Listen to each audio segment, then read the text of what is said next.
धीरे धीरे देश ही नहीं पूरी दुनिया आधुनिकता के दौर में आगे बढ़ती जा रही है।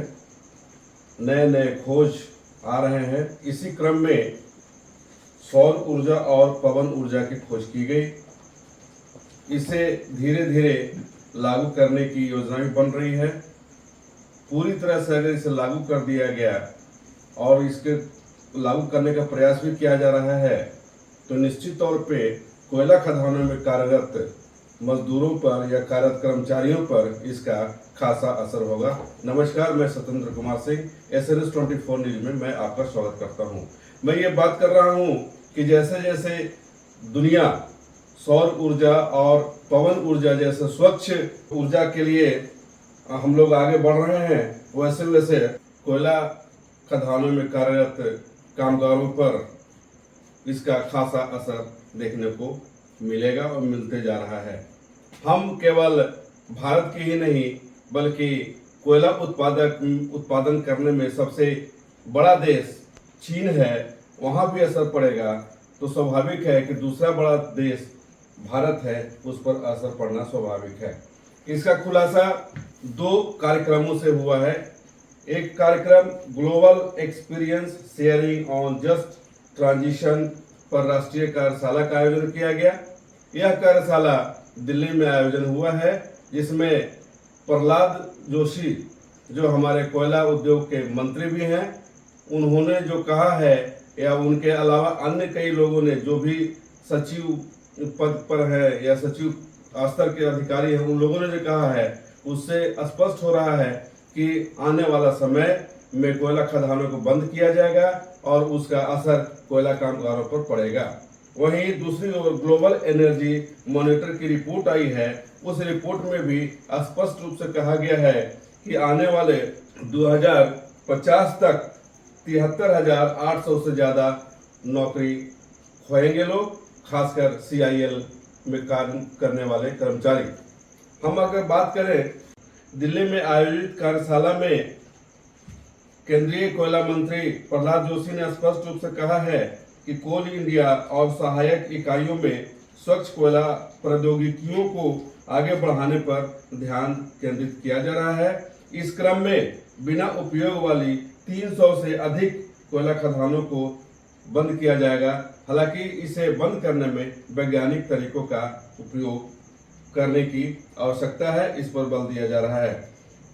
कहा गया कि इस को बंद करने से वैज्ञानिक तरीके से अगर हम बंद करते हैं तो इससे पर्यावरण और आसपास के लोगों को इसका लाभ मिलेगा।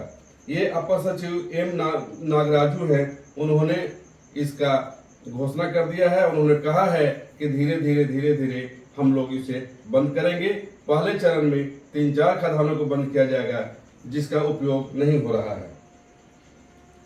जिस कदर से देश में बढ़ती हुई बेरोजगारी की जो संकट है और उसको देखते हुए अब यह जो आ रही है बात कि कोयला खदानों में जो काम कर रहे हैं उन्हें नौकरी छोड़नी पड़ेगी, नौकरी गंवानी पड़ेगी, तो यह चिंतनीय विषय है।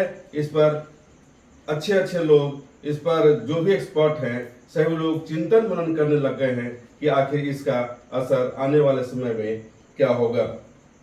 बताया गया है कि 2035 तक कोयला उद्योग में 4 लाख से अधिक खनन संबंधी नौकरियां खत्म होने की आशंका है।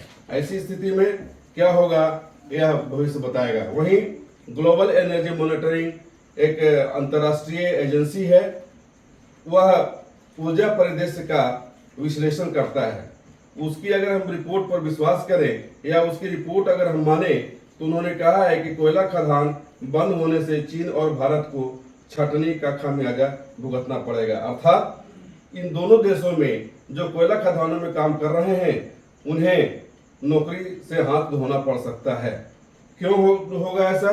क्योंकि जो स्रोत ऊर्जा का है, कोयले का इस्तेमाल करते हैं, वहां पर हम कोयले के बजाय पवन और दूसरे अन्य स्रोतों का हम उपयोग करेंगे तो स्वाभाविक तौर पे कोयले की मांग में कमी आएगी और कोयले की मांग में कमी आएगी तो स्वाभाविक तौर पे उनसे जो जुड़े लोग हैं उन्हें अपनी नौकरी छोड़नी पड़ेगी या उन्हें हटना पड़ेगा।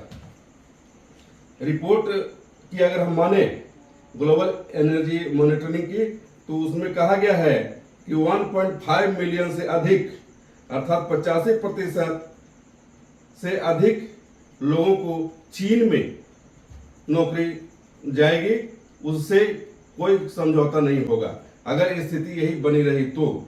उसी प्रकार भारत भी चूंकि दूसरा बड़ा देश है कोयला उत्पादन करने में, इसलिए यहाँ भी इसका खासा असर होगा।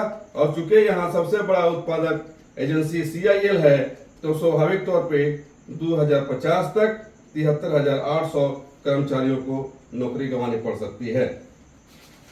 अब इस रिपोर्ट से, या हम ये कहें कि जो कार्यशाला हुआ आयोजित किया गया दिल्ली में, जहां कोयला मंत्रालय के बड़े बड़े अधिकारियों ने हिस्सा लिया, उनके वक्तव्य, उनके मंतव्य से यह स्पष्ट है कि आने वाला समय कोयला कामगारों के लिए बहुत बेहतर नहीं है। अगर यही स्थिति बनी रही, अगर सरकार अपने विचारों पर अडिग रही, तो कई लोगों को नौकरी से हाथ धोना पड़ सकता है। स्वाभाविक तौर पे चिंता का विषय तो है ही, लेकिन साथ साथ जो स्थिति बन रही है और जो सरकार की योजना है, उस योजना को भी लागू करना पड़ेगा। और जब सरकार लागू करेगी तो स्वाभाविक तौर पे कुछ न कुछ खामियाजा तो लोगों को भुगतना पड़ेगा।